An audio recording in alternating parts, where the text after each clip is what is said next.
Hello and welcome to the grand finals of the first season of the GROGPOD Roguelike podcast, where each episode we take aim at a roguelike game, big or small. We try to rank them in the pantheon of rogues as best we can. And this is why we rank them, for an end-of-year celebration of our favorite games and to crown a champion for the season. For 416 days, we have looked over 36 games and come to 12 finalists through 6 categories of one enigmatic genre, roguelike games. More than 30 countries of listeners have tuned in to our lowly podcast, including the USA, Canada, but also including the UK, Sweden, Brazil, and Australia, helping us to cross just over 10,000 total downloads this month.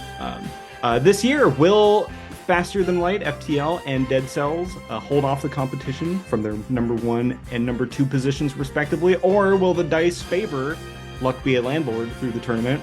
We're here to find out. I am your play-by-play coverage analyst for this tournament, Scott Berger, and with me for this inaugural kickoff in the announcer booth are my co-hosts. This is Will, otherwise known as King Solomon, the wisest of judgments, to tell you how to chop these babies up. And me, Andrew Harshman, here, ready to play in the Omegabowl. I'm gonna do some football stuff like you ain't never seen. First down and every time. And me, Colin, using a better sports metaphor, unlike Will, I am the referee who knows the objective truth about the state of the games. Flag 10-yard penalty. Yes, welcome to something that's more than super. It is an Omega Bowl of games, where we were using this as an excuse to round up and revisit our games that we've talked about throughout the year and assess if our opinions have changed and give people a good platform where if they are new to the podcast or new to the genre, give them a place to come and kind of get a sense of what all this madness. And yeah, so over the past year, we've looked at a lot of different games, which we've crudely tried to cram into 6 different categories. I think we've kind of come to the conclusion that a lot of these games can't really fit into one bucket, but for playoff purposes, we're going to force it. So our categories this year have come down to deck builders, platformers, solo dev games, squad management games, traditional roguelikes, and I guess in air quotes, twin stick shooters. And it's interesting. Some of these divisions are also somewhat interesting, where our deck builder division started off pretty stacked a few months ago with almost all of our top games coming out of it, but over time has transitioned more to be balanced between that and whatever our squad management games are. Our deck builder category leads with the most games that we have reviewed for the year with 8. Our platformer category has the biggest gulf between our best and worst rankings, between our number 2 and our number 32, but it also has the fewest number of games that we've covered, with only 4 so far, but we'll see how that changes. Solo dev, it was a tight photo finish horse race between who got the division winner, between Streets of Rogue, One Way Heroics, and War Sim, only being separated by 0.03 rating points. So it could have gone either way. Some of these might return in the future for an all-star game. We shall see. And all these ratings are fluid as well. So we might even readjust these as our tournament bracket episode continues. Our squad management category, maybe the most nebulously named, is our most representative category tonight with 4 playoff entries. Our traditional roguelike category, maybe unsurprising for this group of co-host, but our overall lowest rated category. And then our twin stick shooter category exists. Our division winners, so the games that have clocked in at the highest rating for each of these buckets, come out to FTL, Faster Than Light, Dead Cells, Monster Train, Binding of Isaac, Cogmind, and Streets of Rogue.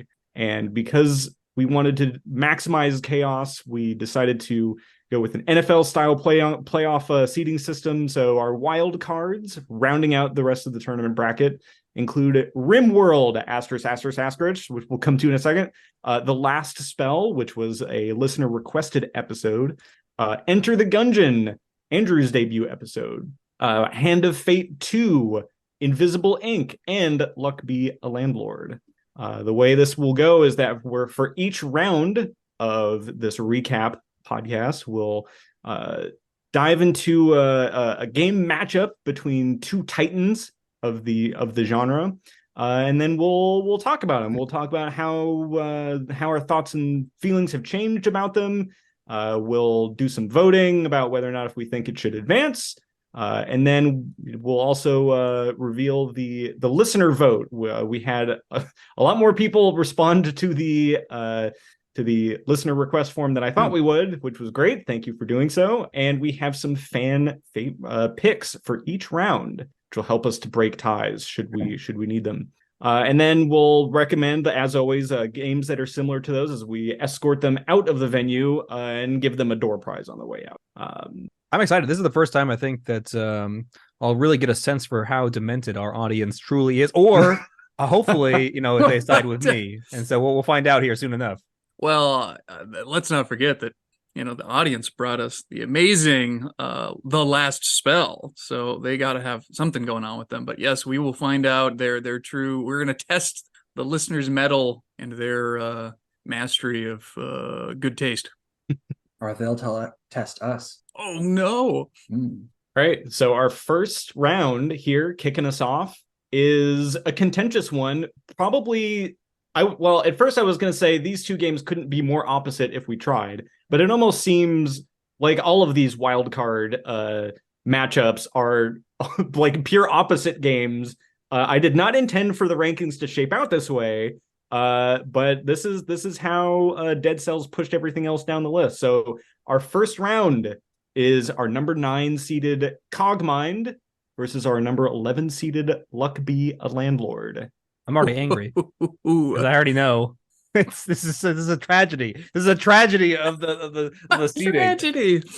Oh golly, Cogmind can't have this spot, but inevitably you fools will choose to put it above the gorgeous game that is Luck Be a Landlord. I can't believe. So I have played both of these games extremely briefly. So you're gonna be getting from me a very sort of noobish. Oh yeah. Oh wait, so can I win you over? Ooh. Is that possible? Potentially. Oh my goodness. But so I have a quick question. I was under the impression that Cogmind was a totally like ASCII art game, but upon booting it up earlier today, I found that there were the map had a simple sort of cutesy sprite based system. Is that new or old? No, that been there is for a long time. That's it been there has? forever. Okay. There is a button that you can toggle between the two, and there's an NPC that you can talk to that briefly scrambles your vision into ASCII mode. Oh, that's kind of Delightful. fun. That's cute. Very cute. Very cute. So the way that this is going to work is we will each be placing votes, and then if there's a tie, then we'll use the listeners as the tiebreaker. But at what point should we state our votes? Well, I think we'll give it a couple minutes to just kind of simmer, Discussion and debate, right? Of course. Lean into the hot tub of each one of these games and just kind of sit back and relax and really kind of rethink and reevaluate our thoughts and feelings about each of these games. Right on. Well, to summarize very briefly, Cogmind, of course, is a modular robot building, very old school roguelike game. Going around in a grid, playing in turn-based, harsh, randomly generated combat situation. Luck Be a Landlord is a pattern building, very whimsical, and really gets that serotonin flowing. Not a gambling game per se. Well, I guess you're gambling with your life, but it's an anti-capitalist rent simulator. The jackpot simulator. What is it? What are those even called? It's a synergy simulator. I haven't been to Vegas in a while. Slot machine. Slot machine. There we are. Classic. The only good kind of slot machine, as far as I'm in the modern games associated with opening crates and things like that. Anyway, they're very different games. And it's tough to compare them, but here's a question I'd like to throw to the group. Luck Be a Landlord has a very clear theme in terms of the tone and the messaging, and it has to do with capitalism. I'm curious, what is Cogmind's theme? What kind of metaphors and analogies and social commentary can be gleaned from Cogmind? I think Cogmind's theme is being robots and being tactically flexible. In that, Cogmind feels like very different compared to all the other traditional roguelike games that we've played, in that instead of building up an inventory of things and you get so attached to your items, Cogmind is the one where it's like, oh, I should not get attached to my items for longer than like 5 minutes because they're just going to get blown off my body anyway.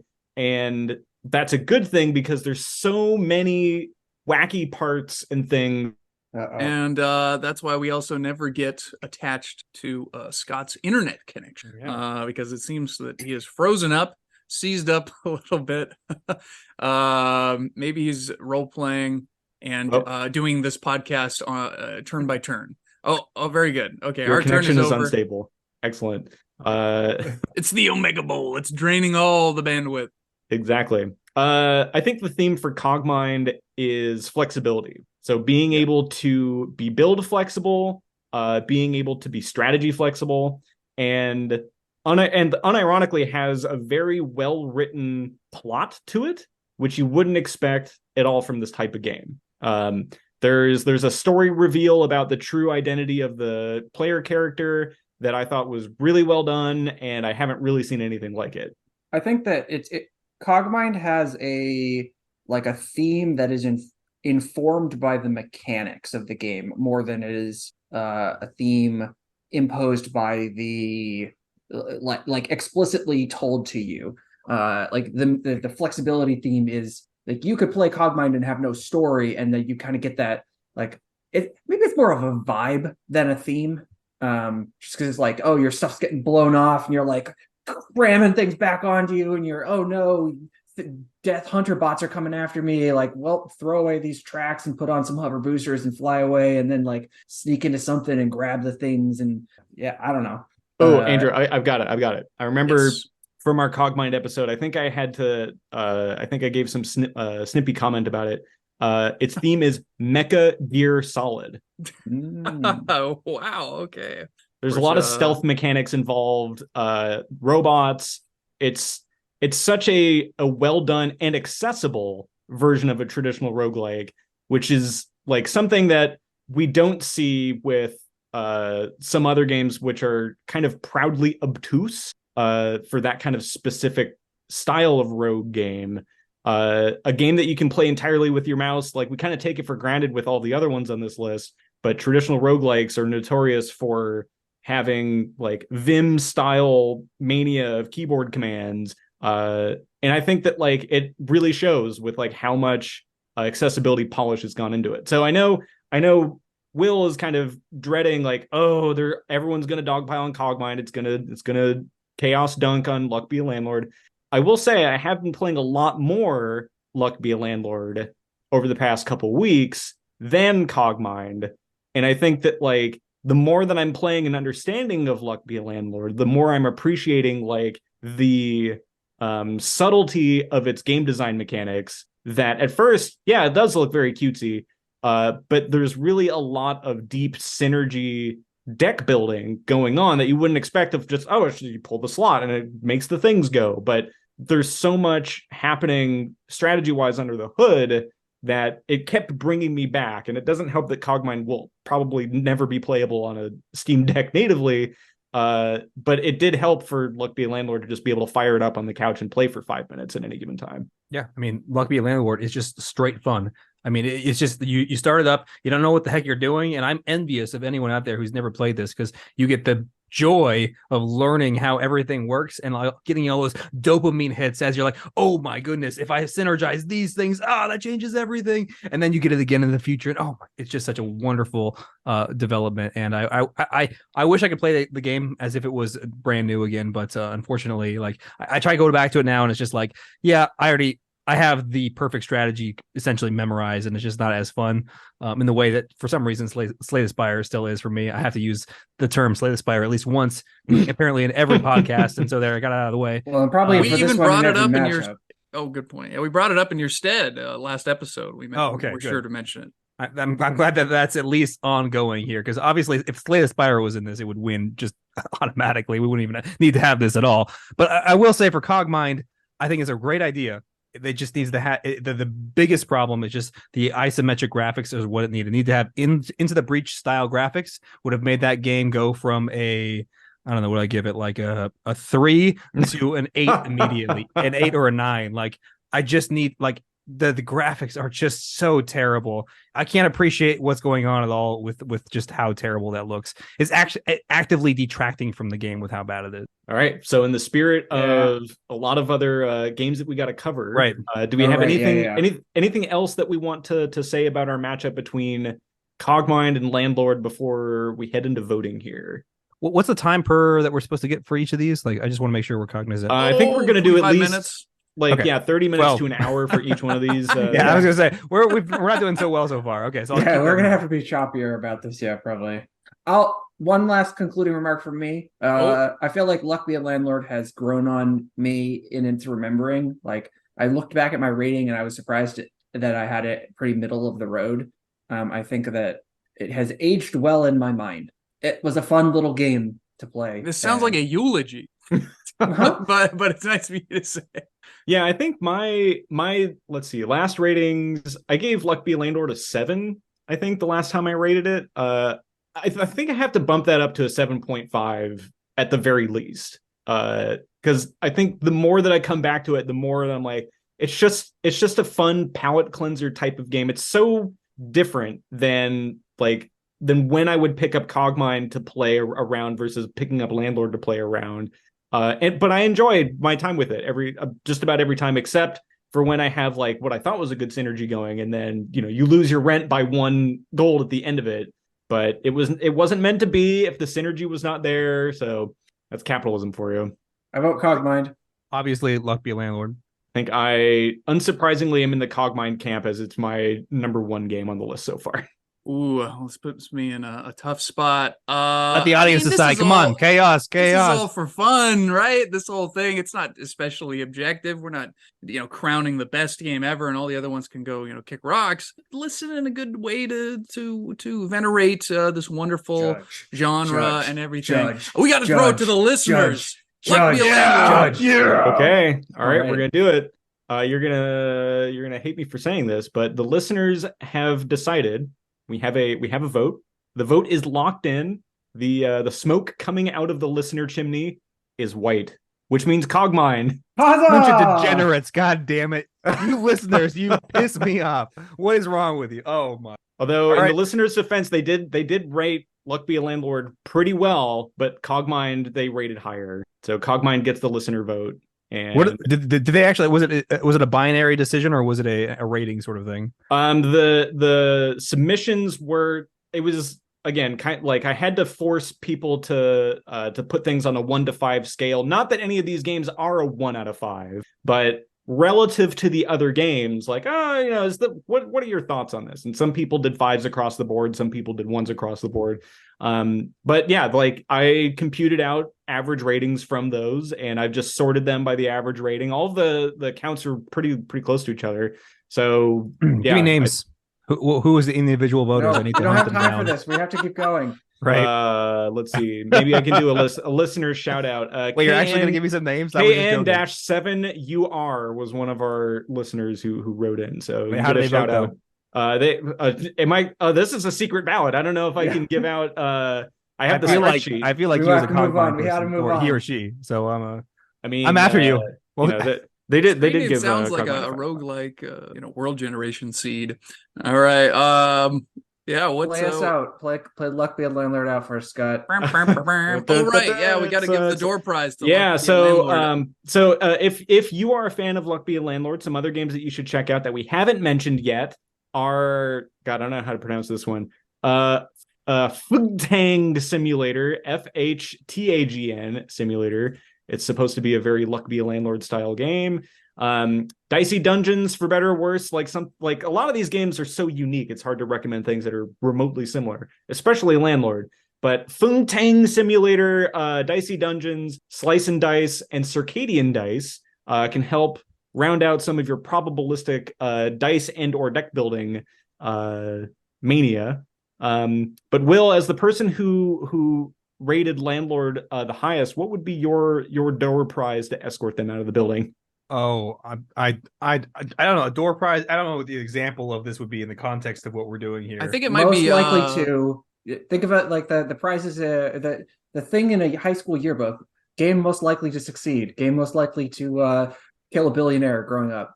Oh, most fun per developer hour developing. Ooh, that's Oh, that is a very good. It's a bare bones, but the ratio. design is metric. brilliant.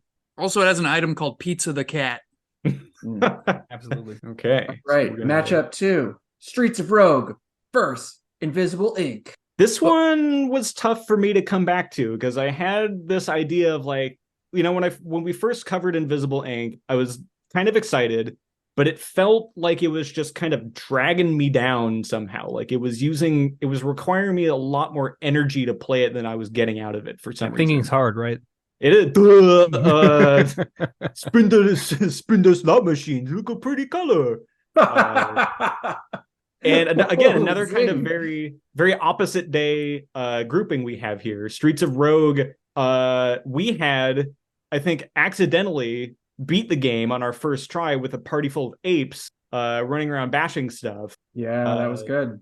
And just complete chaos the whole time. I remember us like having to dodge missiles raining from the sky, and like I didn't have any idea what was happening. I was just run to the exit. We had one like hit point left, and we passed that mission, damn it, and we elected the ape mayor at the end of the game, which was delightful. But I don't know. I feel like Invisible Ink, is like my brain says that's the better game, but my heart says Streets of Rogue is more fun. I don't know. I'll have to toss it to the peanut gallery here for their thoughts. I'm actually having kind of a similar reaction to it. I think that Invisible Ink has been hurt by comparison to better game. Like it's part of the squad management category, and it is the last of the 4 games from that category to make it in. And it's like, oh yeah, Invisible Ink is a really good game, but look at these other games that are better than it. And it's like, oh, well. And then you look at Streets of Rogue, and it's just a completely, there aren't other games that we've played that are really like it. It's its own unique thing, and it was just a wild time running around, getting like hit by weird goo and turning into giants, and just like, it was a truly weird and fun game to play. Well, Andrew, both these games have yeah. pretty decent tutorials, which we talk about a lot, and they're both pretty solid, pretty decent.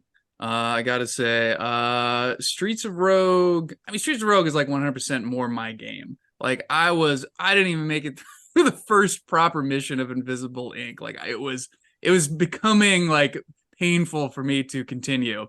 It kind of, I realized it was just the first mission, but it felt a lot like I was playing, I don't know, some kind of weird browser-based, like really janky game where it just kind of felt like I had to click on the right buttons in the right order. And you know what, this this examination that I'm doing is totally off the cuff, and I barely got into the game, hardly know. But Streets of Rogue is 100% more my style, and it definitely spoke to me right out of the gate. And it has better music, so I think objectively we can say it has better music, therefore it's the better game. Streets of Rogue, of course. You failed me for the last time. Actually, no, we succeeded last time. So I won't hold it too much against you here. I think these games are a little bit closer than the last one, where Luck Be a Landlord is clearly much better than Cogmind. But here it's a little closer. Invisible Ink, though, still a much better game overall, in my opinion. These streets of these chaos sort of like run around, shoot things, sort of. I don't know. It's not. I like your sit and think and your beard scratching games, as I think you've called it before. These are my preferred style, so it's got to be Invisible. It's not a great game, but it's a good game. All right. Well, I think it seems like it's a bit of a toss up. What do we got to come back to you, Scott? Yeah, I think maybe I'll kick off voting with. I'll say this: like for how much fun I had in Streets of Rogue, there hasn't really been much of a drive for me to come back to it. I feel like because we accidentally beat it so fast, I feel like we kind of saw everything that there was to see. So like I have this like thing in the back of my mind of like, oh, like it's like a challenge to try to go back and beat Invisible Ink, but every time I go back to try to play it, it's like, I don't know, it feels so slow, and it's like a different version of XCOM, but I don't know if it's a better version of XCOM. And the thing that I wanted to throw to the group was like a big thing about Invisible Ink is like, you know, you build up your characters over time as you play, and they, you know, get more and more powerful. And if you lose one, it feels really bad, right? In XCOM? XCOM or Invisible Ink here. There's not multiple characters in Invisible though. Well, you're managing like 3 or 4 different characters at a time, right? Or no, you specifically did a solo murder hobo playthrough, right? Oh, you know what? I think I'm mixing up Invisible with a different. You're thinking of Fights in Tight Spaces. I'm thinking of Fights in Tight Spaces, exactly. Uh-oh. But I still stand by what I said. Actually, they're basically those 2 games. I'm pretty sure I rated them exactly the same. Not but dissimilar. A decent comparison. That's a little embarrassing here. They both. I mean, there's had an agent, Invisible. You know, it's easy to mix up. I think I'm gonna put my vote behind Streets of Rogue, even though I think Invisible Ink is the better game. I think Streets of Rogue is the more fun game for me, anyway. The rest of us already. It's closer than I thought. I'm gonna go with Invisible Ink. Oh my word! Like it's closer than I thought. Putting them head to head, I'm like, Streets of Rogue was very fun, but like I kind of the same with Scott. Like I did not go back and play it. I have never played it solo. I did not feel compelled to go play it solo. Versus I beat Invisible Ink, and it is. I mean, it's the last of 4 of the squad management games, but it's still of a genre that I enjoy more. My beard is scratched when I play it. Well, Streets of Rogue reminded me so much of the old 16-bit era Shadowrun game, like the old Grand Theft Auto games, like the old PC Syndicate games. I'm very excited to actually sink some proper hours into that game. I will vote for Streets of Rogue, which I think means that the listeners influence got a deal. All right, so we have another tiebreaker. So Will, you're officially in for Invisible then, right? Not for Fights in Tight Spaces. That's correct. They were. I looked at my ratings. They were like within 0.5 of each other. They're basically They're very similar. I would play either one of them. Well, I mean, they're not now, but All right. Well, the listeners have spoken once again, and Invisible Ink is our winner from this category. Oh, you've redeemed yourself. Thank you. Thank you, audience. Yes, I think it's the correct call. And that leads us into our next matchup here between 2 games that, again, totally different ends of the spectrum. One arguably not even on the spectrum, where anytime that I was posting the link to this to the listener request forum, they would always say, why is Rimworld on this? Why is Rimworld on this list? They mad? Well, I think part of the answer is that, well, during our Rimworld episode, we were kind of talking about like, well, if Dwarf Fortress gets a pass for being somewhat of a roguey colony management sim, then surely Rimworld would have to be part of the conversation, right? Right? It's not something you see very often with people lumping Rimworld into this genre specifically, because it's very much its own thing, but it does have that kind of roguey style of randomness. Things are different every time. Grid-based, I guess, if you want to get that pedantic. Mm-hmm.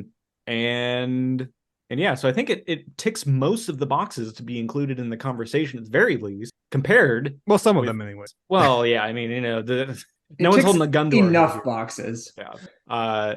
Versus Hand of Fate 2, which was the bigger, bolder, more feature-filled little brother to its predecessor, which couldn't be any more different, with deck building, Batman Arkham style combat sequences, annoying narrators, weird mini games, and all sorts of wacky quests involved in I guess a semi-open world environment. Andrew, did you have much time to look into Hand of Fate 2? Oh, I played it super briefly. This is where I have to reveal now that I'm well embedded in the show, and good luck getting rid of me. Deck building is not really my favorite thing to do. But it was neat that there was this fighting system. I think what's interesting about this matchup is that you have one game which is very sort of organic and simulationist. And it's sort of these different components are made and plugged in, and away they go. And the designers sort of release the stuff they've made into the wild, and it just goes. Whereas Hand of Fate is more fine-tuned, and everything is very like sort of designed, and you've got this these fully 3D modeled fighting characters and everything. So I get what I'm getting at is that I think that Rimworld is more in the spirit of roguelike games than Hand of Fate, and so I will be voting Rimworld. But the teeny tiny bit I played of Hand of Fate was pretty intriguing. I get why it's so beloved. That, and also Dahlia likes it, so there must be something to it if she likes it.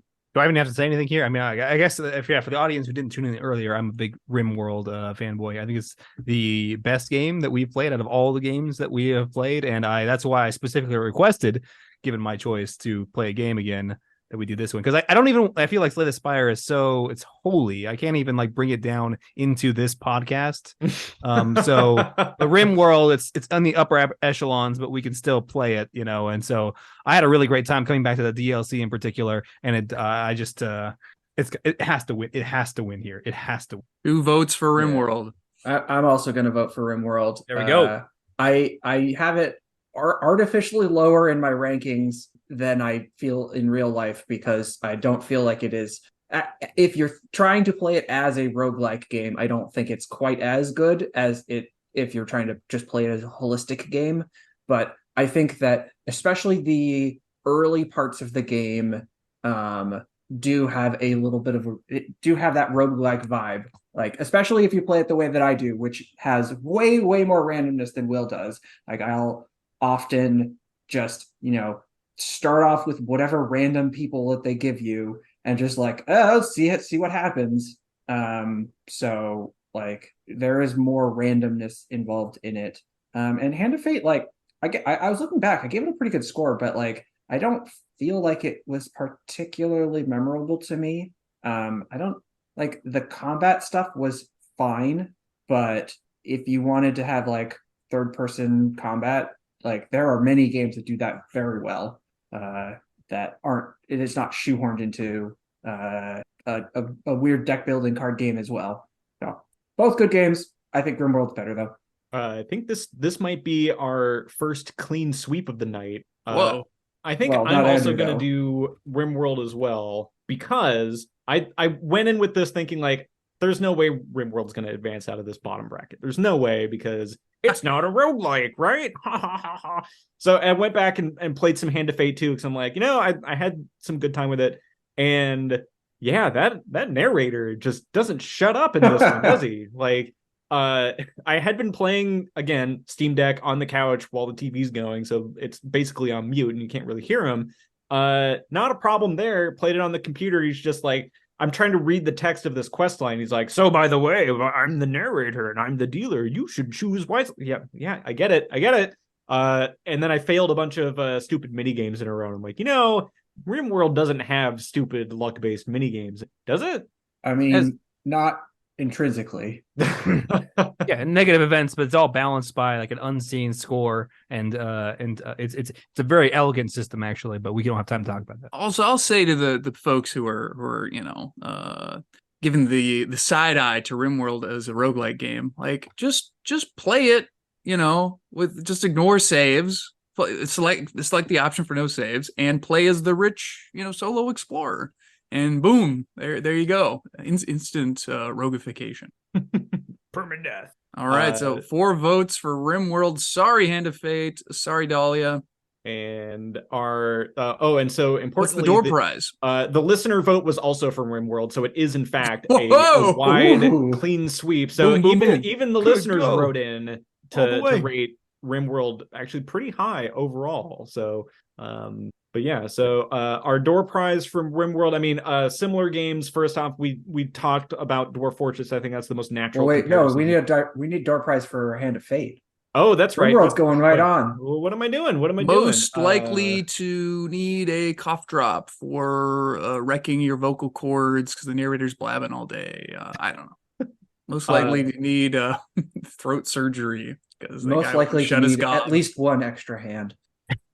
Most likely to your get hand slapped of fate. by me, yeah, as the person on the other side of the table getting narrated that. Similar games to Hand of Fate with deck building plus some other weird thing going on. Loop Hero, I think, has an element of that where there's deck building going on and there's lots of like other weird stuff.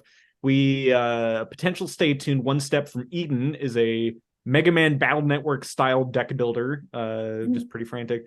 Right up Will's alley is a game called Tainted Grail Conquest, a dark fantasy, I guess, English Isles, pagan ritual, demonic deck builder, and of course, Inscription, I think, is probably the most apt comparison. Except Inscription is a great game, and you should go play it and not look up anything about it before you play it.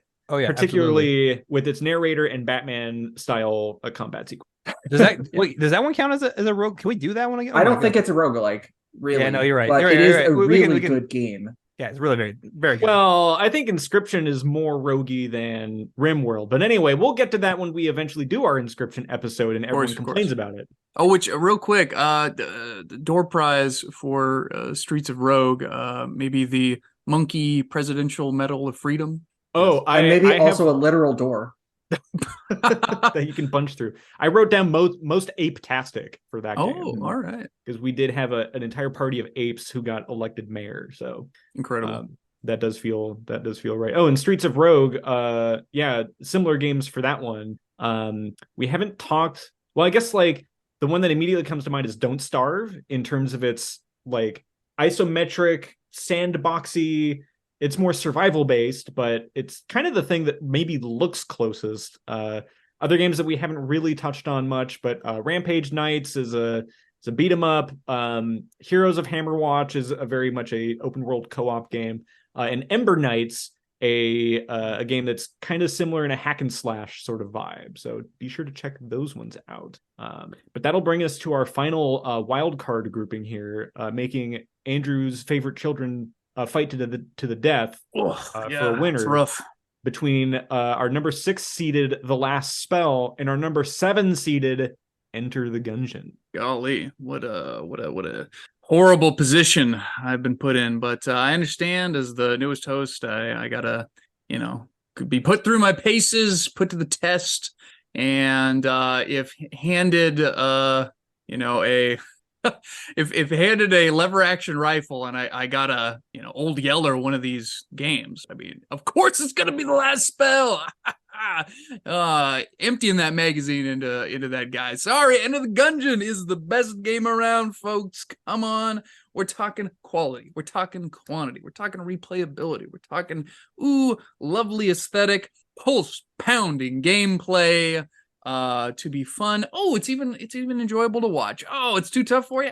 Just kick back and watch a stream and have a good time and let the secrets of the Gungeon unfold. That being said, I finished The Last Spell with just under 100 hours, and oh golly, that game is hard. 100, yeah. It took me a very long time, and I had to take advantage of one of the accessibility options. There's like a feature where you can enable as many omens as you want, and I'm like, yo, I'm enjoying this game, but the big problem that we discussed during the episode of The Last Spell was that it's a very long game. It takes a long time, and I was beating my head against the wall and losing after 10 hours over and over again. And finally I'm like, I gotta utility options I want to get to. And as someone who's finished the game, I can tell you, I think you all were probably right about the story. It's not the best. I found it very intriguing and it's a neat setup, but like the actual execution is rough. And the ending is like kind of, it ain't there, but can't wait for the deals. I vote for Gungeon. I think 100 hours is how long it took me to beat the first town. Whoa. Yeah, it ain't the game doesn't mess around. I will say this though, it looks great. The last spell, like banging metal soundtrack. Oh yeah.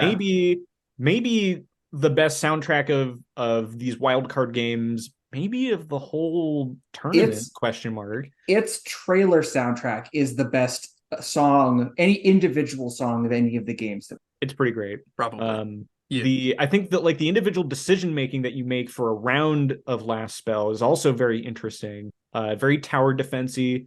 I think if the one thing that I wish it could do better is randomized map layouts. Like, if you lose and then okay, like that's fine, I'll just restart this town again. If it wasn't the same exact layout as last time, I can kind of get why they would use the same layout. And maybe like your evolved strategy, like okay, now I've unlocked like these stone walls and things that influences my playstyle and like where to put barricades and stuff.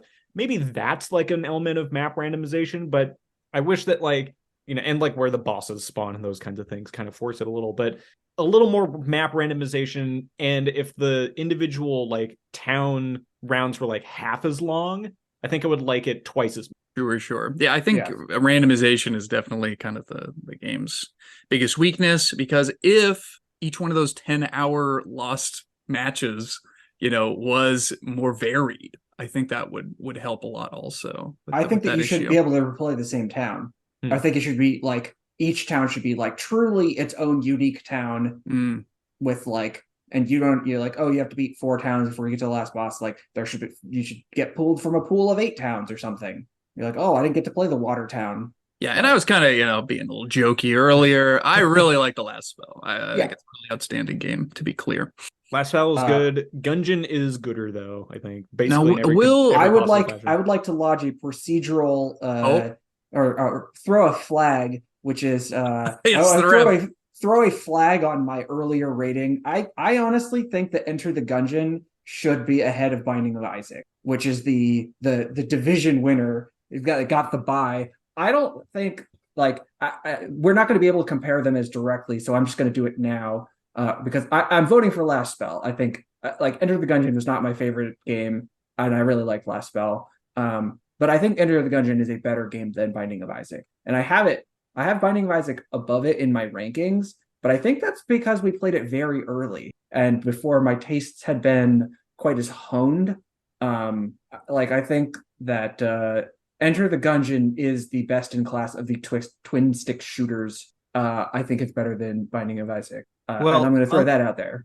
Unlike Colin, my taste has always been honed, and so I don't have to flip on these things. I don't have to reconsider. I know intrinsically it's just immediate. It's apparent to me. It's a gift. Some of us have it, some don't. In this case, it is going to have to be the last spell between these two here. Enter the Gungeon. I know there's a lot of.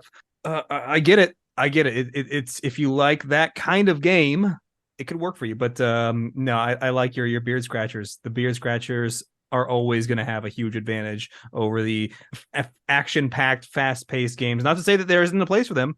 Vampire Survivor is one of the greatest games of all time. But like in this particular case, Last Spell is going to take it for me. It's not a great game. Again, just another good game. Last Spell has a great beard game. That's for sure. Right. This is true. That it cannot be argued. Many beards. A lot of customizable beard. True. Right. Yeah, I think. But what did our listeners? Oh yeah, so we're at another split decision. I'll say real quick. I think Binding of Isaac is easier to get into, and Enter the Gungeon is better in like the long-term end game. Are you crazy? Okay. But anyway, don't even open that can of words. I'll tell you what. Oh my God, that's the wrong decision. But yeah, so the listener vote for this round, a drum roll please, is Enter the Gungeon. Ooh. I'm not surprised by that. Degenerates. People like that game a lot. Degenerates. The cult can't be stopped. All right, so that's gonna wind up our wild card. I'm surprised. The door prize for the last spell is of course one more spell, so the second to last spell. Wow. Yep. Good one. And some similar games to the last spell. Again, this one was really hard because like it's such a unique type of game that you don't see too many rogue style tower defense games like this. The closest ones I could find were Dome Keeper, kind of a similar vibe between doing stuff and then fighting enemies in a wavy way. Wall World I have not played, but it looks like kind of like Dome Keeper, but tilted 90 degrees, so possibly. Steam wants me to play that game a lot. It's $5. It looks great. Question mark by this one, because I don't know if this is actually true, but maybe Battle Brothers? Question mark. Will, you've played a lot of Battle Brothers, right? I did. Yeah. Any similarities to Last Spell, possibly? There's a lot more of dudes that you go through, and there's not like a town that you're defending. There's some the tactical gameplay is somewhat similar, but I think that I would put them. Yeah, they're adjacent, I guess. Yeah, they're not exactly the same. Right. And then my last one here that I just had it. Okay, yeah, the last one here is a game called Rise to Ruins, which has, I guess, an unlimited demo to it, question mark. Oh yeah, I have that. Something to sink your teeth into over the holiday break. Yeah, it's more of a colony management style game, but on a larger scale. Yeah. All right, we're into our divisional round. It's getting serious now. We have our games that have passed through the bye week and are ready to face their wild card winners. Up first, our number one game that we've reviewed so far, aggregated across the podcast, FTL Faster Than Light, versus Invisible Ink. FTL is a better game. I was about to say this one's got to be pretty David and Goliath, right? I don't see much of how Invisible could go up against a Titan like FTL, right? Well, Will didn't like FTL that much, so yeah, I got FTL. I can see him. FTL is at 7.5. Invisible Ink is at 8. Oh wow! So, but I must say, so that was my experiencing self, my remembering self before looking at these scores. I said, oh yeah, obviously FTL. So there's a bit of a dissonance there between the two. So in hindsight, FTL is more fun, as maybe the premise of it is more fun. Because I do recall with Invisible there being a lot of like things I did not like in particular about it. Whereas FTL had sort of a novelty and a zest that was unique. But the fact that the actual gameplay, Invisible Ink, and you weren't sure which game it was, I think speaks volume over the quality of its uniqueness. It's quite fair. Not necessarily the game itself, but like FTL is a unique experience. There aren't a lot of games that replicate that experience. I actually had the wiki up, and I remember being very into that game in a very particular way, which whenever a game makes me get the wiki out, it's doing things that it needs to do for me. So I think I am gonna go, or I'll hold my vote, I guess, but it's pretty obvious. It's gonna be FTL. I guess we have time here to think about, but FTL. We have to go faster than light. I wound up, I remember in our FTL episode, which was ages and ages ago, talking about the multiverse mod for it, which is a fan mod that's just an exe that you download off the internet in a very shady back alley. But it is, for all intents and purposes, an FTL 2 with the amount of content and wackiness that's involved. I've been having a lot of fun time with it. Unfortunately, is not natively supported on the Steam Deck, so I had to install it on my Windows machine and then stream it over Wi-Fi to the Steam Deck on my couch in the other room. It works better than you think it would, but yeah, it has all sorts of new alien races, new quests, different node layouts of the map. The backgrounds for the star systems look much better. But I think you can tell it's a fan mod, but it's a pretty well done one at that.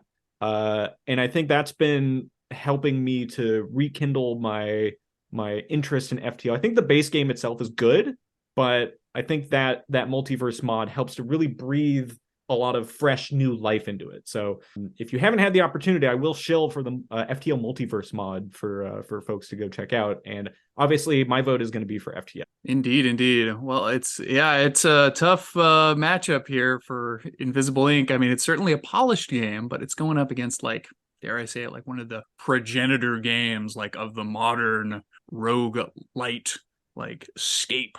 And FTL is it's classic. It's a classic. But anyway, yeah, I vote for FTL. Unanimous?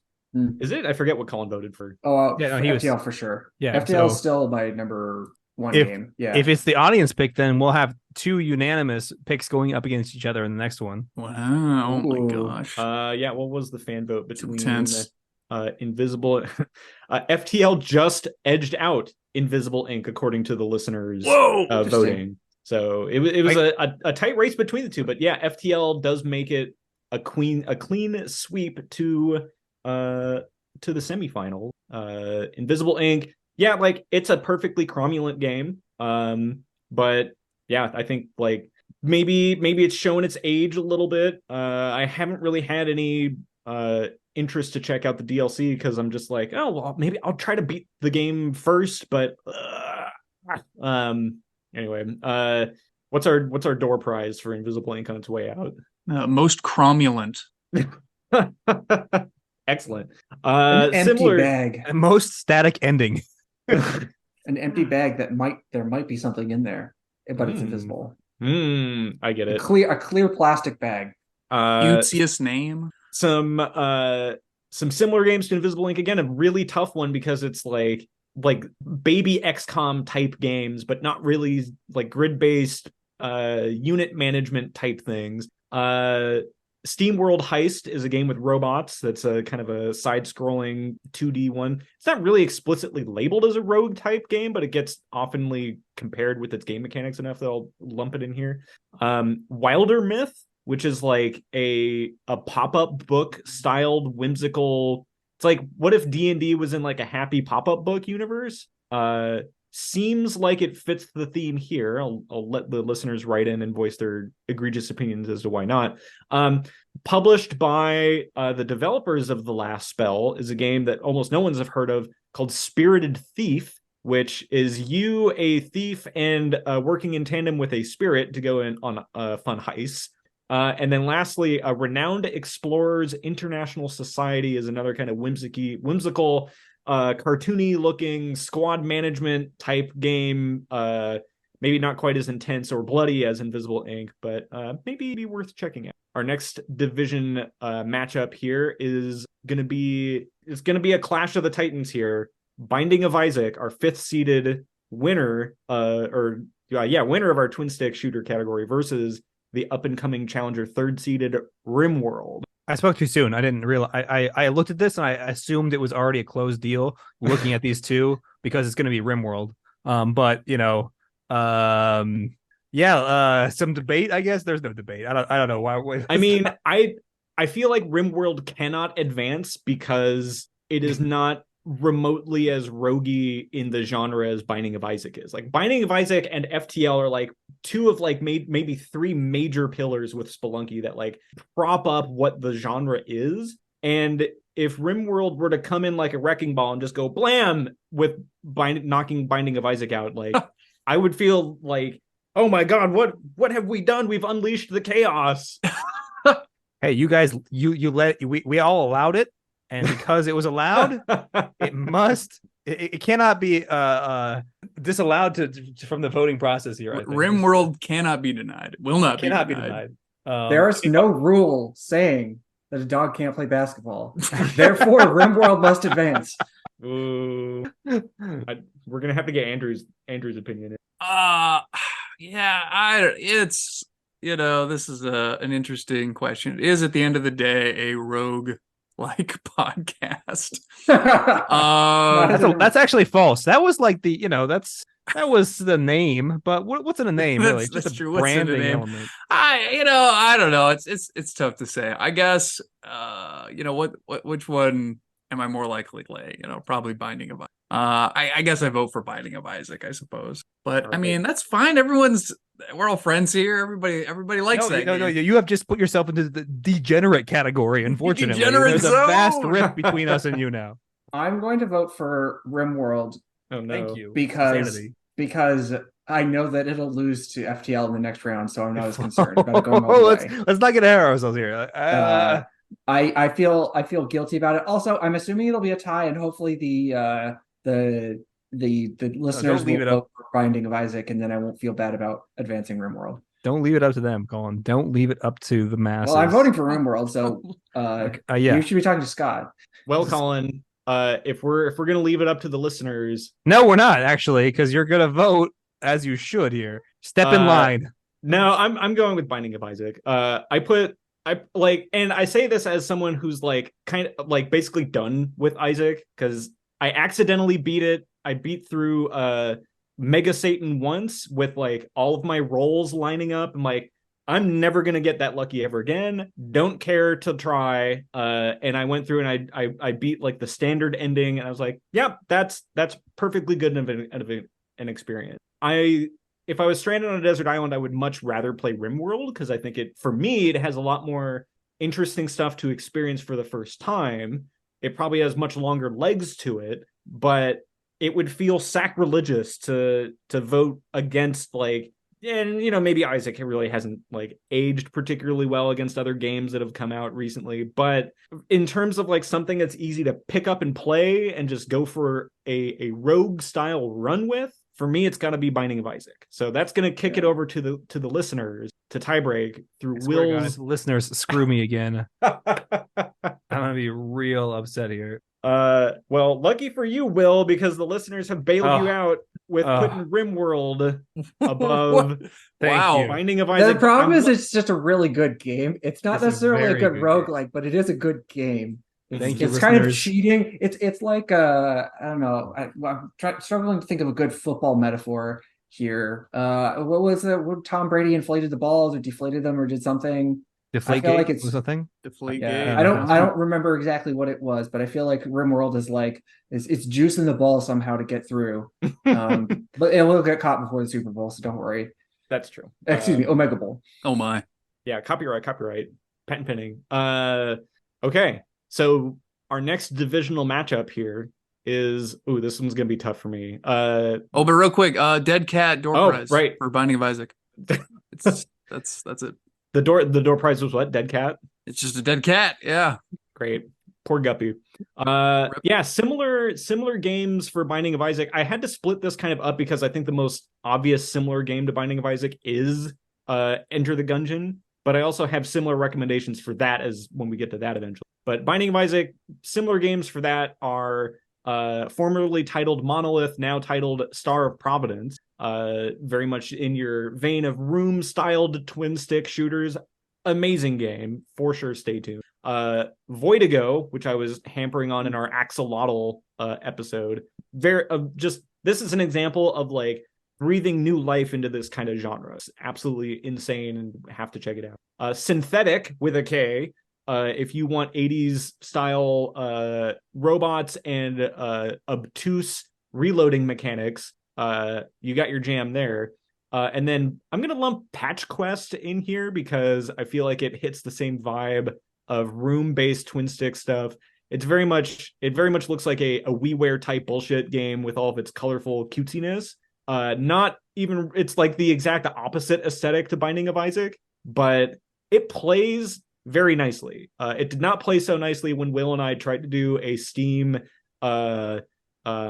like remote play together thing, but as you can tell, the internet here probably wouldn't have stabilized it anyway. So those are some homework assignments to go and check out, other than Enter the Gungeon shortly. But first, we have to jump into our next divisional matchup between Dead Cells and Cogmind. I was shocked that after our Dead Cells episode, it ranked up so highly, in fact, that it almost mathematically tied with FTL. It was just barely, ever so slightly lower, but I was kind of impressed at how highly that those were present ranked the game. And I have to say, like, since we did our Dead Cells episode, I downloaded the DLC. Super fun, well worth it. Very much loving the aspect of all the new arenas and biomes and boss fights and all those things. And I think it helps to, it gives me a lot more to play with than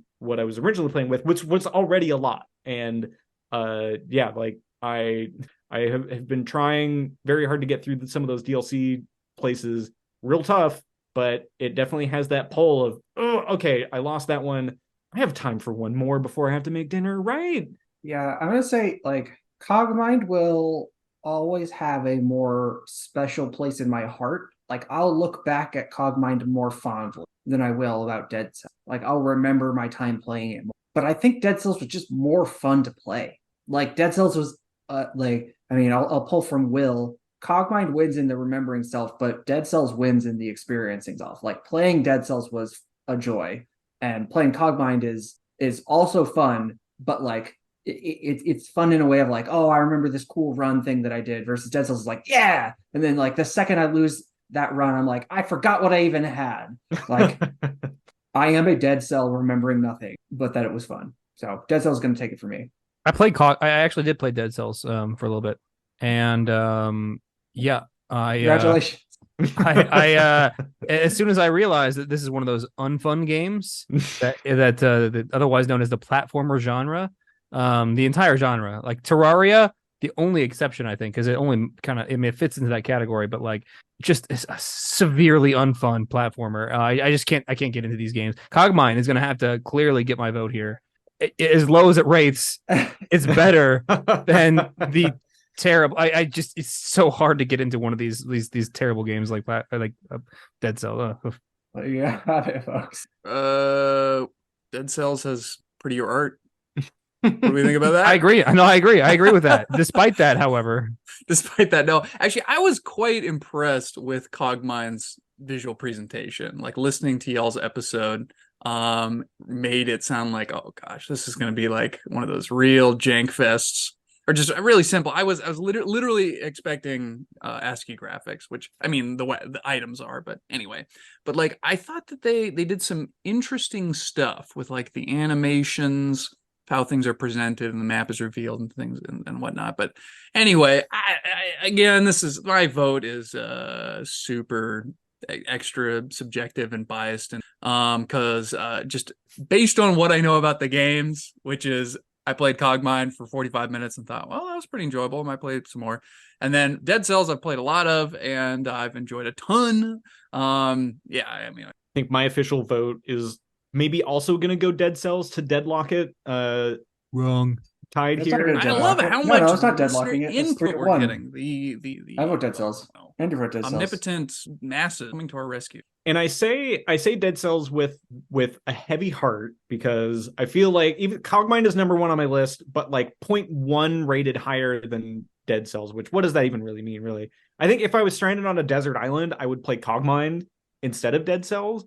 But like, I don't know, like I'm looking around my desk here for a coin to flip. Like it's really that close between the two. Like there's completely polar opposite game. Well, then let the audience decide then. I mean, really. They've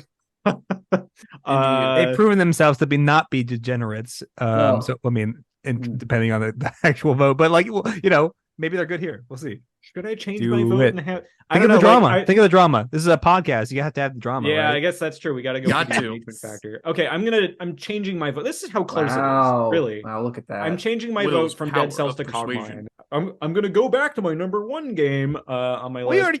You already know the outcome though. That's the sad thing. I know that's the problem, because you already have read who's gonna. Oh wow. I know what I want. I know what the community vote is, so I'm kind of biased with. You have it both ways, don't you? I do. Yeah, I am. You can vote for Cogmind knowing that Dead Cells will win.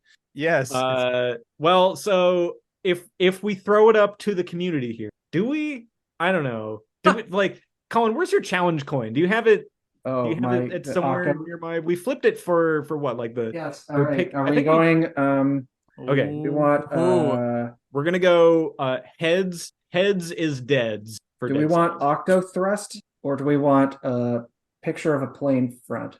I think picture of a plane front is dead. So we're gonna do plane front is Dead Cells. All right. This is how close it is. Ooh, it's a plane front, baby. Ooh, okay. Challenge accepted. Dead Cells wins. Wow. All right. So for the record, the community vote was for Cogmind. But again, validate that? I didn't see that flip, by the way. I don't know if I trust Colin. I saw it. My recollection is you didn't even like Cogmind. No, but I don't want Dead Cells. But you just hate Dead Cells so much. Hype. It's got too much hype. It's gonna have its chance of disrupting the nature of things. He's upset because Dead Cells is gonna maybe win. It's a little overhyped. We need to have one game that Will hates going to the Omegabowl. Oh, we already. I mean, of course, there's going to be at least one game that I hate. That's probably true.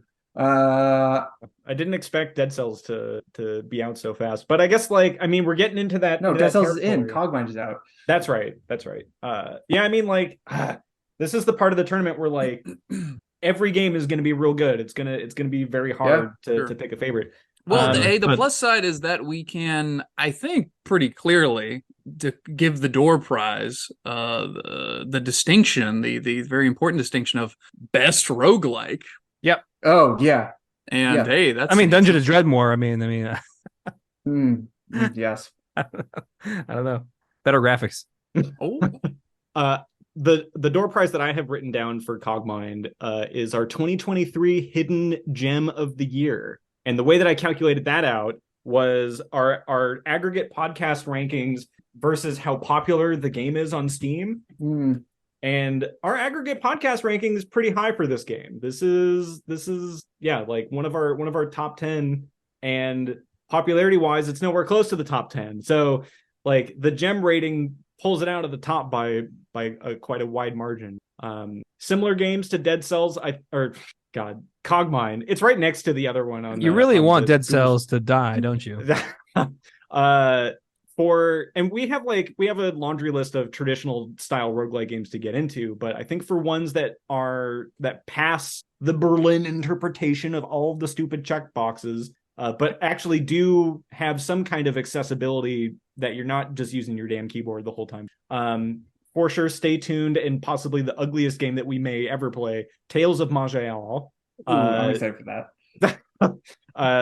Dahlia will be too. Another one, the Steam release of Ancient Domains of Mystery, ADOM, is one that actually has some print accessibility on. Brogue, despite being ASCII first, does have tile sets available to install, or I think it's a menu option or something like that. And then obviously, Caves of Cud makes it on that list in terms of grid-based, turn-based permadeath RPGs with some great aesthetic to it. So our 2023 hidden gem of the year, we bid you adieu. It pains me. It's a dagger in my heart to move Dead Cells on ahead of Cogmind. We got to do it. We got to pick a winner here. The coin has spoken. The coin has spoken. That's true. That's fine. That's fine so long as the next one, the next of the two that we see here. The next one's going to be contentious. Yeah, our final divisional game here between our 4th seeded and winner of our deck builder category, Monster Train, versus our wildcard winner, 7th seed, Enter the Gungeon. No contests. Give it to Monster Train. It's a good game. Great game. Choo-choo. Train going to the end, baby. Go. Come on. Who wants it? All aboard. Come on. Here we go. I'm just happy to see Enter the Gungeon get in this race, really. But what I will say is that, on a train, come on, the theming, I don't know. The aesthetic, I don't know. 9 layers of hell? Oh my God. In order to play a video game, you got to look at it. And Monster Train is rough to behold. I do not disagree. I of course am gonna vote for Enter the Gungeon, but I understand that of course the majority will rule. And for the record, I don't know what Scott's going for here. I don't. I just looked at it a minute ago, but I don't remember what the community vote is between these two. So I don't have that bias in the front of my brain right now. I think this one is closer than I thought it would be. And I had been playing more Monster Train on the couch than Enter the Gungeon. But I'm going to have to vote Gungeon and spill it out to the community, because I think like Monster Train has a lot of really great game design mechanics going on with it. There's a lot of like really smart ideas in the game. And I just really like playing. Like I played it enough. Mechanics are not your style. I understand, Scott. I get it. Hey, when you get a really broken combo going and you just feel like you literally can just suplex it's such a great build. And then you got like all of your people on the train and they're just like going together. It's great. I agree. Yeah. Broken combos. But there's something when you get into that zone in Gungeon and everything just feels like it's locked in and you get into that flow state, it's just like, it's hypnotic, and you just can't break yourself out of it. It did take me a lot longer to get into Gungeon than I think Monster Train. I think Monster Train had an easier on-ramp into the tutorial junction, but Gungeon, I feel like once you get it, it's like, oh my God, I finally see what everyone's talking about now. And you're just zipping in between the bullets, you're shooting your Huntress bolts, you're swapping guns, you're backpack reloading, you just got everything going for it. And yeah, I think like the aesthetic style between the two, Gungeon is just it's like Michael Jordan dunking on the kids in that YouTube video. Like it's not even remotely close. Enter the Gungeon is better themed. Yes. But mad cause bad. So I don't like it because bad at it. And also Monster Train, like I would play Monster Train if it was like an ASCII text, like list of things happening. I would play it if it were sprites moving up just like Donkey Kong style level, like original Jumpman level. It might be of better that way, graphics. actually. Yeah, like I do not need to. I would play if it was like Monster A versus Monster B, like just for the mechanics alone. All right, so we're split decision again. I'm really glad I got these community votes because like if no one actually voted, this would be We'd have to quite go to the coin way more. yeah, the often. coin would be doing a lot of deciding for us. All right, so I don't remember what the community voted for this one, so I'm gonna go and look back right now between Monster Train, Enter the Gungeon. Ooh, Gungeon is the community vote. And for context, Monster Train was at the bottom of the list of the community vote. Oh, big mistake. Betrayal. Great vision those listeners Betrayal have. on the rail. No, I to say some nice things about Monster Train is that I'm not hugely into deck builders, but I was able to jump in and start having some enjoyment right out of the gate, right off the platform. But just I'm sure if I played more of it, I'd have more appreciation for it. No, I did. The aesthetic is not so bad.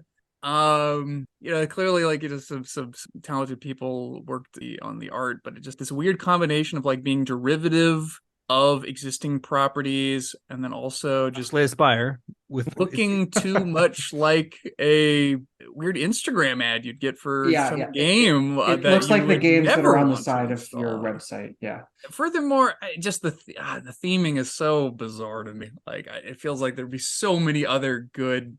You're an anti-hero. I mean, like it's you are on the side of hell trying to stop heaven from wiping you out of existence. That is neat, but then putting it on a train doesn't make sense to me as much. Story, like if it was like layers train. of the abyss and you're like fighting like big battle over like it's maybe a silly. Hey, we all got to get around somehow. It should be a moving castle. True. Trains are. It should be like Howl's Moving Castle. Hmm. And they're infiltrating from the ground and they're working their way up to the pinnacle of the castle. That would at least be like thematic, a layer, a moving secret layer.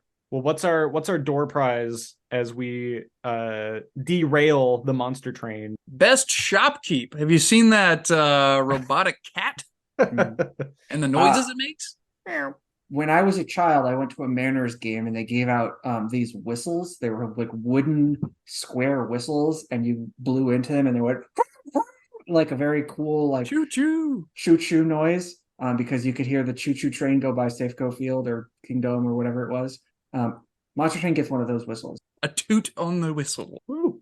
Yeah, I think some similar games to here. Will, do you have a pen and paper down here? Have you heard of this game, Slay the Spire?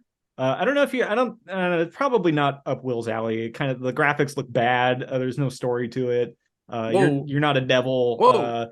Why bother? You could go for the other one, Downfall, which when you play as the villains, you try and beat the heroes. That would actually be more thematically similar.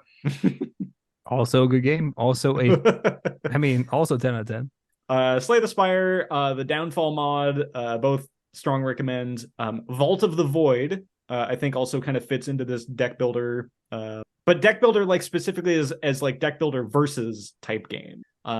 Another one that probably few have heard of, but has a very interesting aesthetic to it. Maybe also up Will's alley in terms of anti-hero, death related stuff. Brutal Orchestra is a deck builder / God, how would you even describe it? Like almost kind of a JRPG style combat. I don't know. It's very weird. I think it's kind of fun. I don't know. I really haven't made much progress in it. But another one that's more kind of along the lines of your standard deck builder fighting games. Well, I don't know if it is standard, but Ring of Pain, I think, falls into this list as well. I think all these are for sure. Stay tuned. I think I may have done Will's homework in terms of the next recommended episodes on his. I feel embarrassed right now. I just looked at my hours played. It's less than it's like 960 hours for Slay the Spire, and I have more hours in Squad at 1,260, and so that's how I know something's wrong in the universe. Wow. You just have to open up Slay the Spire while you're playing Squad to idle it in the background. Right. Robert's had too much of an impact on our gaming life, I think. Yeah, I wonder how many hours in Slay the Spire Robert had. I'll have to see. Okay. semifinal number 1, FTL, Faster Than Light, our number 1 game of the podcast so far, versus debatably a roguelike, Rimworld. Who's going to the finals? I think You it's all FTL. better choose Rimworld here. Otherwise, we've got Oh, no no. true winners leading the fight here. Rimworld I don't think- needs to I don't win. think Everyone else is a Rimworld- My loser. word. We got a bunch of losers, and we have Rimworld. Let's. I don't think Rimworld advances. No. Holy shit! Oh, Unless Andrew pulls a wild card here and is like, you know what? Rimworld did have some compelling arguments for it. I- election is stolen. All right. Yeah, I mean, again, it's tough to argue. It's like the godfather of the genre. It's that FTL it looms so large in this space, and yet at the same time, it's like, well, which one is more impressive? I would argue like FTL is pretty simple. But it's an important game, and it is arguably more fun in certain ways. So I don't know. It's tough to say. Certainly. I mean, I'm gonna say that like Rimworld is one of my favorite games of all time, but FTL is also one of my favorite games of all time, and FTL is inarguably the better roguelike game. I think We're that talking about fun. This is the fun rating. That's all this is. no, well, Yes, I it mean, is. That's all we've ever been interested in is fun. I did not I have see. fun in Rimworld when I was trying frantically to have one of my colonists pick up a gun from somewhere on the map, and it's just like, oh, in order to do that, you need to form a caravan, and you need to have them equip the gun from the caravan menu. You're like, wait, what? Like, why can't I just control Get F and good, find scrub. gun? It's No. very simple. Mad Gotta cuz get bad. But we've already established previously on this exact podcast that mad cuz bad is an acceptable reason not to like a game. True. Andrew, Are you doing okay? this is all There. down to you. A little anger over here. That's all. Don't worry about me. Oh, this has been quite the spirited episode. Well, interesting. Which one do I think Enter the Gungeon could beat? No, This is what it's come down to. I put a lot of stock into the number of devs. Do we have any idea how many developers Rimworld has versus how many FTL? Oh no, forget all this tomfoolery. Rimworld, I it's get- not a solo dev. I mean, but- I have respect for y'all's respect and mastery of data and mathematics, and I ranked FTL higher than Rimworld. Wait a minute. Wait. Just think about this for just a second. Oh, I could potentially vote for Enter the Gungeon in the next. This I'm is turning undecided into a right now, oh my goodness. collusion. and I gotta tell you what, I'm feeling Dead Cells unless I feel there's some strong reason to vote otherwise. Oh my word! This has turned into a roguelike all its own. This ranking system is its own game. I somehow knew we were going to have vote colluding going on here. Sure. Sorry, everyone involved. I never thought, 10 years ago when I played FTL for about 30 minutes and angrily quit it, not to play it again over a decade, that I'd be on a podcast such as this with a fine group of folks. I'm voting FTL. Sorry. Dead for Cells everyone. looking really good to me right now. I gotta say, I'm That's just fair. It's feeling a really fun pretty good to me game. too. excited about Even that for a game all of a platformer. sudden. Well, what's our Rim? Look, I'd love to see Rimworld win. That would be hilarious. Like to win the roguelike Omegabowl.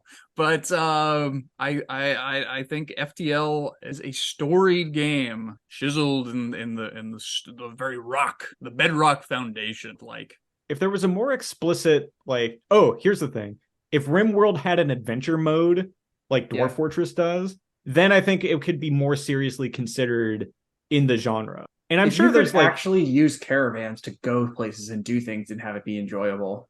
yeah, I guess that's true, but it's not like No, it's not if you could, I don't explicitly- think that the caravan stuff works well. Yeah, So yeah, maybe there's some meta game that you can kind of trick yourself into thinking like, well, if I do it this way, it's kind of roguey. But I also feel like the one reaction video we got from our Shattered Pixel Dungeon meh review, the internet would tip over itself of like, oh my god, this roguelike podcast rated Rimworld as its number one we can't game? concern ourselves with the degenerates and what they think. We really can't. Thank you for voting, fans. in Will the- is slowly degenerating himself. He's Will even is- scratching his scalp over here with his weird scalp scratcher.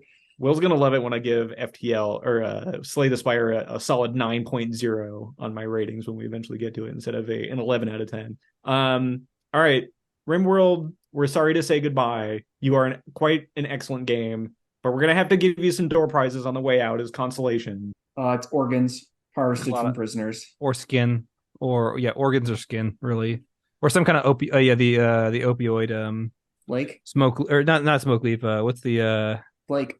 Yeah, flake. Yeah, we need a Or lot. yayo. Yayo's pretty good too. No, yayo takes too much manufacturing costs. We all know flake is better, higher yield per amount of time you put You're into. just gonna say it's a better high. Everyone knows. Yeah, but you would if you personally would rather be on yayo. Give me that go juice. Tell you what, Hmm. mainline that stuff. All right, here. Yeah, what do we got? All right. So similar games to Rimworld. I kind of snuck it earlier, but obviously Dwarf Fortress is the number one comparison. So there's actually been some recent development with rogue style colony/city builder game that are actually more in the rogue vein. One of which that I think just today, maybe 1.0'd out of early access, Against the Storm.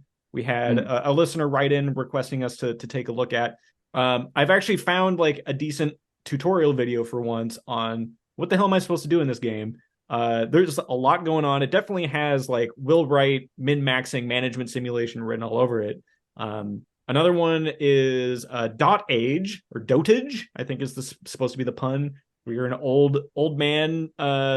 It's a turn-based colony sim with like Super Nintendo graphics. That's very charming. And then maybe another one that's kind of on the spectrum of colony builders, but Keeper RL for Roguelike.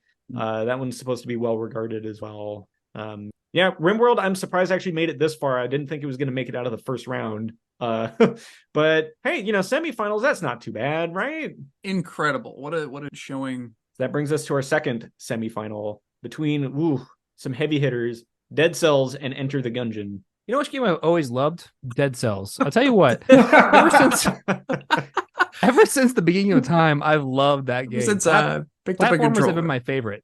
And this game offers so many choices and synergies and other bullshit that I'm gonna have to go with Dead Cells, I think. Yeah. Well, it's true that Dead Cells has the most Slay the Spire reference. Oh, It's true. You can't play as the Iron I'm not God. surprised, Will, that you're voting for that, and I respect your decision. Totally unbiased too. Check it out, folks. Just last up, we had what an authority. Woody Wiskowski was on this wonderful podcast, and he did, for those of you who don't know, an entire podcast covering the entirety of the Nintendo 64 game library. Woody knows his games. Did I mention also that he's beaten Battletoads? So he's also good at games. And in this decision, Dead Cells versus Enter the Gungeon, all we need to do, we need only look to Woody's wisdom. And according to Woody, Enter the Gungeon is in fact better. Well, it's a good thing Woody's voting today, so... Oh, no, I just, you all are mathmans. Data science is very important, and that is a data point you can point to and say, what's the Woody scale on this? Well, you heard it from him, and you're hearing it from me. Enter the Gungeon is a game. I, of course, am going to vote for Enter the Gungeon. I think for me, I'm going to have to go Dead Cells because Gungeon has a lot of like things that I really like about it, but it did take me like a curve to get over like the learning aspect of like, what am I supposed to do? And I think some things that for Enter the Gungeon, because I came to Gungeon after Dead Cells. We mentioned it in the last episode for Dead Cells that I played that at PAX as like a beta or alpha stage, and it was just like boom, immediate. I was like, I know this is going to be an excellent game. This is going to be a game for me. Enter the Gungeon, I didn't have that immediate hook, and I'll admit it grew on me. But there were some things about Gungeon that as I was playing it, I was like, man, I really wish it did something like this. And then the thing that I was thinking of was something from Dead Cell. Like you unlock a thing and then boom, it's right there in front of you. Like, oh, maybe I'll try experimenting with it. Or I guess there's enough teleporters in Gungeon, but it feels like I'm still running around the arena a little too long. Gungeon feels like I have less control over my the direction that I want to take my character's build maybe feels a little more random in that aspect. But yeah, I think I'm gonna go Dead Cells. I think these are both two excellent games, but for me, Dead Cells just kind of clicked faster. Well, I'm torn here because I liked Dead Cells a lot more, but I do hate collusion. So I feel like I want to know what the community's vote was so that I can either vote against Dead Cells so that the community vote puts Dead Cells into the winner's bracket, or vote for Dead Cells so that Dead Cells goes to the winner bracket. Blame it on them, right? So That makes sense. Smart. The same pattern must hold. I believe we have to have very consistent formats in our voting here. Those votes don't count over there. So, which I've been shoehorning in, compliments to the games that I have been not voting for. So I want to do the opposite here, just to sort of keep things balanced. Enter the Gungeon. Why don't they just give you a description of what the guns and what the synergies do? You gotta have the wiki open all the time. Terrible. There's some guns that are like a joke. So bad. Why are they even in the game? What else? I don't know. The co-op mode is a little jank, but overall it works.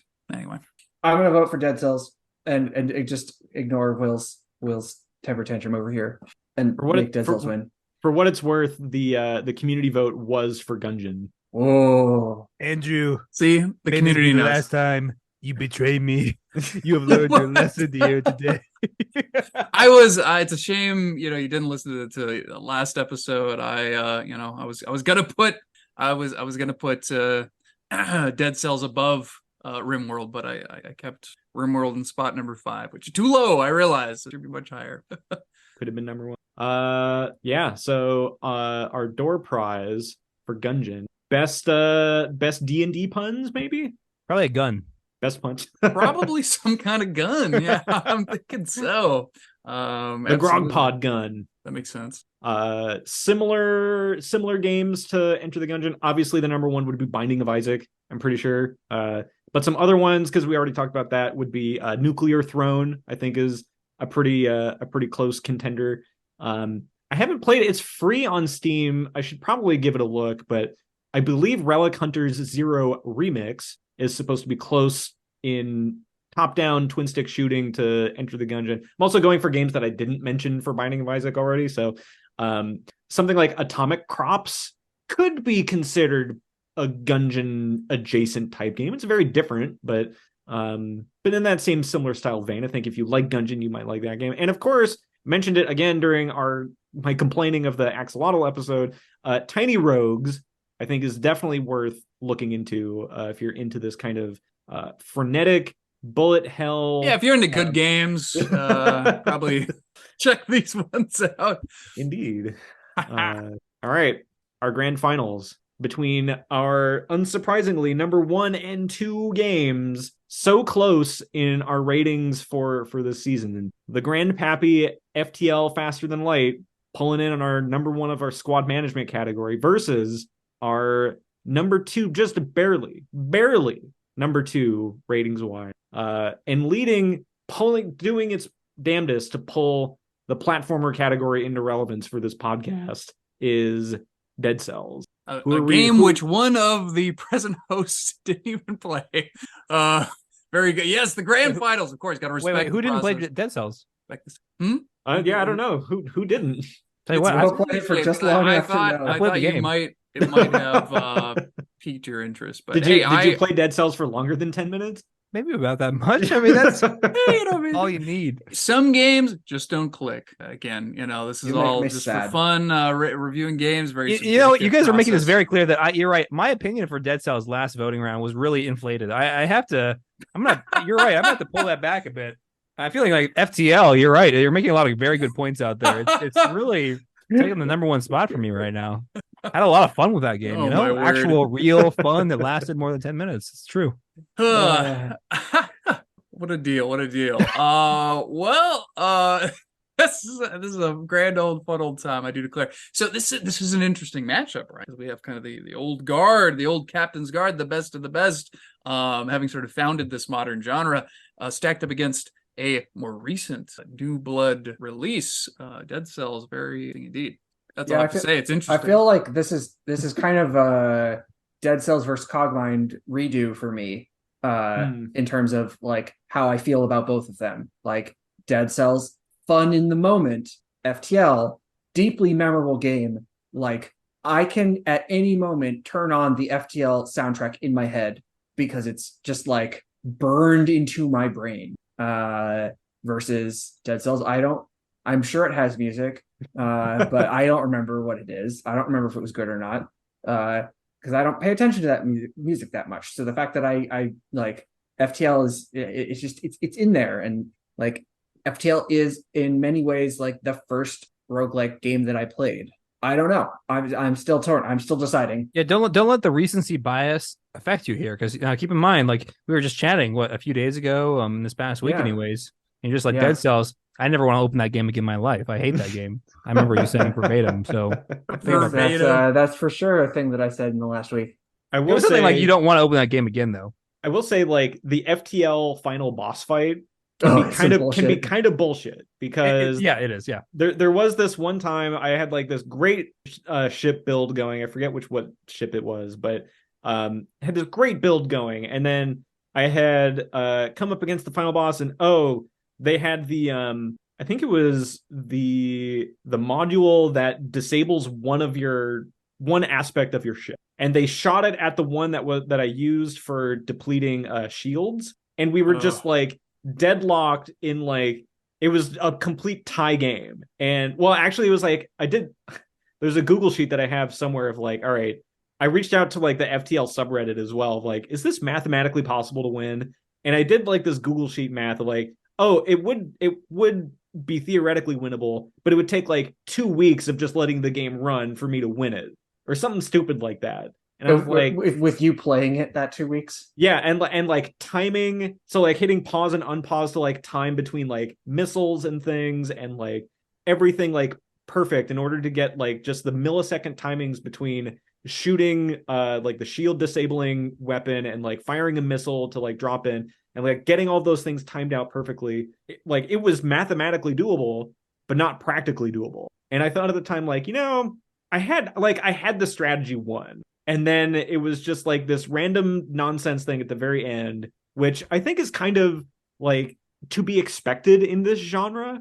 And it's not really the game's fault, but it made me really mad at the time. Yeah, but remember Tilt Town? I do remember Tilt Down. I left my heart there. How could I forget Tilt Town? Oh, to contrast your point, Colin, after our Dead Cells episode, and I had put in the Clock Tower theme as our play out, I had that music playing in my head nonstop for like 2 days. And it was just such a like, between that and like the Ramparts music, where it's just like the drum beat, the strumming guitars, and like the music just comes together so perfectly in that game, with like your character running like ninja running across the rooftops, and the speed involved. It just feels so locked in and perfect that like, and like the castle music too, where you have all these other like themes from other levels like blended into the background. I had a really hard time picking what play out music for Dead Cells to do, because it was just like, well, this one's really good, but this one's also really good, and I have really good memories from this one. FTL, great soundtrack, like undeniably good. And I will say, like the multiverse mod also adds more good soundtrack to that game. But yeah, I guess I'll come to Dead Cells' defense in the soundtrack department a little bit. I mean, it has good music, but I don't think it's as iconic or as thematic as the FTL. But Certainly. that's also. I don't think we've talked. Well, we've talked a little bit about this, but maybe we should talk more about story, and not so much storylines of like the specific plots of games, but the story that develops out of a unique run of a roguelike game. And for me, I think that is very important, in that is really the magic that animates roguelikes and sort of makes them unique and interesting. Sort of organic, great, fun tales you can tell, whether they be tales of victory or tales of defeat at the hand of the rebel ship that has disabled your anti-shield weapon or what have you. And there is very little emerging storyline to be had battle in Dead Cells. Whereas in FTL, I have very fond memories of that one specific random human guy or that one specific random rock man who put out the fire and saved the day. Despite having never actually beaten FTL, like I've had so many wonderful stories and tales and things that live on in my memory. And though Dead Cells is flashier and more fun in certain ways, and to quote Colin, feels good to play, I think I have to vote for FTL for the story. Yeah, I think I have to go with FTL as well. Like, it's just such a classic, like, formative game for me, and I will always remember it fond. I would be interested in revisiting both of the games like a year from now, and when Dead Cells isn't quite so fresh in my mind, because definitely things can change and how you like. I don't know what my remembering, like how I will feel about Dead Cells after having not played it for a while, because that hasn't happened yet. So I know FTL holds up. Will, I forget. Did you vote for one? I voted right away, and I voted with passion and with a purpose, with remorse. Yeah. Oh yeah. Right. Well, I think that I'm happy to be an outlier for Dead Cells, and I'm not upset if FTL takes the crown, because I think it is well earned. I think its legacy is well deserved. Yeah, I think you couldn't go wrong with FTL as like your first experience in this genre. And again, like none of these games in this bracket are bad, but maybe it's getting a little long in the tooth, but I think the multiverse mod does add a lot to kind of spice it up and freshen it up a bit. So if FTL is gonna wind us out here, I mean, we still have to do some door prizes for Dead Cells, the deadest game. Oh, give that boy a head. Cellular game. Your prize is his prize is a head. Okay. I do have a door prize written down in the Google sheet for the best individual background music song that we have for the season being the Clock Tower one, which was the one that I was doing the very clever like tick tock, your time is ticking down, and no one at the time got it. Yeah, that's right. We'll fix it in post. But that was just like when I heard that the first time, I think it was in like one of the beta releases, and like that came on, and that was like the last stage at the time. It felt like a monumental, like epic countdown of like, oh, it's you versus like the big boss. Oh my God, this is like, it is incredible. And like listening to that again just sends shivers up my spine. So I'm gonna send that one as the best individual song. I think soundtracks, we've been very blessed with very good video game soundtracks this season, and yeah, I've been putting them all up on the YouTube chan. For similar games to Dead Cells, we kind of talked about this as fresh as last week, but Rogue Legacy 1 and 2, Skull the Hero Slayer, Spirit Fall, and I'm going to say Blaze Blue this time to balance it out. Blaze Blue, Entropy Effect. Give those a look if you want something that's quote unquote a platformer, but maybe also a different style. All good entries in the genre. But that's going to wrap it up. That's going to wait. Hold on. What's the grand prize? What's the prize for winning? Oh, sure. Also, did we get the audience vote? Oh yeah. Also, I want to know what the audience vote is for the I want the best. What's their number one pick? Should I just read out the audience votes? Sure. Just between these two, I think, like we've done before. Okay, yeah. So the audience votes between these two, Dead Cells was pretty low actually. Surprisingly, and FTL was number 2 on the community vote list. Was Gungeon number 1? Number 1 was Cogmind, believe it or not. Yeah, see, people love Cogmind. It's the people's choice. Indeed. But yeah, that I think like the grand prize for is the Omegabowl, of course. It's we gotta get like a fruit punch bowl to mail them or something. Oh, yeah. But yeah, the inaugural Omegabowl winner is FTL, Faster Than Light. Kudos to a job done. And yeah, I had thought about like possibly sending them or the devs a postcard from the Seattle area, be like, congrats on making a great game. I'm sure they get like a million postcards a day. But yeah, I think Good job. We still like your game. Yeah.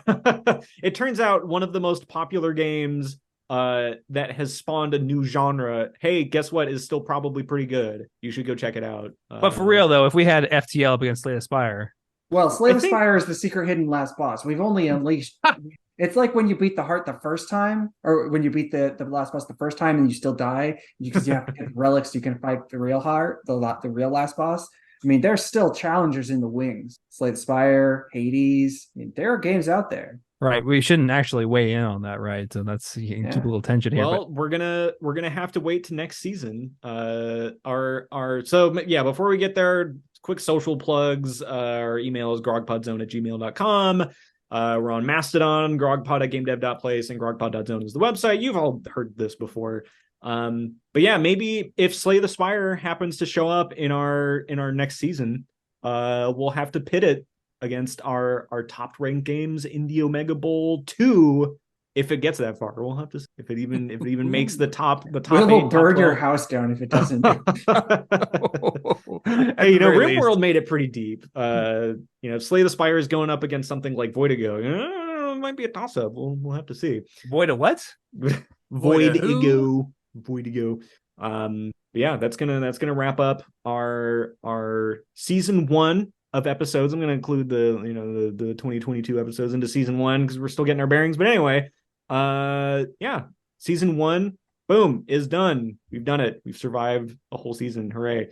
Our next episode, I don't know. I might do a chill, happy Grogliday season episode of reading some email from listeners or something like that. I have we find the most holiday spirited what's the most holidays themed roguelike game? Santa, I think I have an answer to this. Is there a Santa trying to worm into houses roguelike game? There is a traditional roguelike game called Alpha Man where the final boss is you fighting the Grinch. Nice. I love it already. So yeah, we'll see. Can we get the War Sim creator? Can we get an interview with him? Because I tell you what, he seems very responsive, and I just watched his most recent discussion, and he's got a lot going on up here, and I really like his style. I don't know. We should maybe think about that. Very possibly. We do get a lot of requests for us interviewing game devs, and I'm always hesitant to do so because be like, so why is your game bad?